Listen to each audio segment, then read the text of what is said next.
It started with a sound no earth animal ever made. Long. Low. Almost. Human. The howl rolled across the silver grasslands under Muna's 1,000 moons. Yompan froze mid-step. Gulskap turned slowly. Dagim felt ice bloom in his chest, not from the night air, but from something deeper. Marlet stood alone in the tall grass. Head tilted back, mouth open, howling. Another cry, sharper, wilder. Eden grabbed Lydia's arm. Malu? Marlet dropped to all fours, pressed her nose to the dirt, sniffed hard. Marlet, Lydia said, voice steady but tight. Stand up. Marlet's head snapped around. Her eyes caught too much moonlight wide, silver bright, wrong. They're calling, she whispered. Who? Dagim asked. The moons. Then she barked.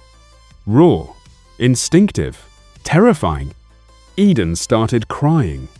Marlet circled them on hands and knees, low growls vibrating in her throat, claws raking the soil like she was trying to dig straight through the planet. Yompan backed away. Oh my luck! What's happening to her? Lydia demanded. Gulskap's voice dropped. Munacy. Dagim blinked. Moon madness? Strangers sometimes break under Muna's pull, Yompan said. The mind loosens. Marlet lunged at a patch of grass and tore into it with her teeth. Dagim grabbed her shoulders. She twisted violently and snapped at him. Don't touch me, she snarled, voice not hers. Lydia's heart hammered. Fix it. Yompan's face darkened. There is only one cure. What? The milk of the giant elk. The hunt. The herd grazed in a shallow basin where silver grass glowed under layered moonlight. The elk were monsters taller than houses, antlers like living lightning trees scattering fractured halos of light. Marlet's distant howls drifted from the shelter. The herd lifted massive heads. A bull stamped. The ground shook. We cannot kill, Gulskap whispered. We separate one cow. He fired first. The arrow's resin tip burst on impact, thick sap coating the female's flank. She bolted. The herd exploded into thunder. Dagim ran with Yompan, circling wide. Another arrow struck. The cow stumbled. The bull charged shadow, swallowing Dagim whole. Move! Gulskap roared. Dagim dove. Hooves cratered the earth where he'd stood. From the ridge, Lydia watched the wind blow downhill. Drive them uphill, she shouted. Into the wind! Yompan veered hard. The resin-slowed cow struggled up the slope. The bull lost speed. Another arrow. Sap thickened around her legs. She slowed.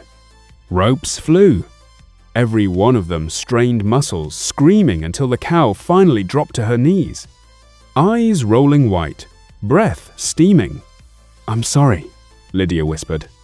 Yompan knelt, drew glowing silver-white milk into a wooden bowl. The elk gave one deep, mournful call, then went still. Watching? The cure. Back at the shelter, Marlet shook like she was breaking apart, clawing her own sleeves. Breath ragged. Dagim pinned her arms gently. Yompan pressed the bowl into Lydia's hands. Make her drink. Marlet fought the rim at her lips. Eden sobbed. Please come back. Lydia leaned in close. Marlet, listen to me. For one flickering second, recognition flashed in those wild eyes. Drink. Marlet swallowed. Gagged. Swallowed again. And again. The howling stopped. Her body unwound, slow, trembling release. Eyes cleared. She blinked. Why? Are you all staring at me? Dagim laughed, shaky, almost crying.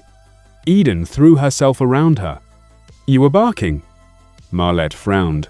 I just remember the moons were so loud. Yompan nodded gravely. They press against the spirit. Some resist, some fracture. Gulskap poured the last of the milk onto the soil, an offering. The herd had already melted back into the silver sea. After. Marlet slept deep, dreamless. Across the firelight, Yompan watched them, thoughtful. "Oh my luck," he murmured to the flames. "You walk straight toward Gate 1. Above, the 1,000 moons shimmered in perfect, layered silence. For the first time since they landed, Marlet slept without howling. But far beyond Muna, something far colder had begun to press against another mind. Kidus,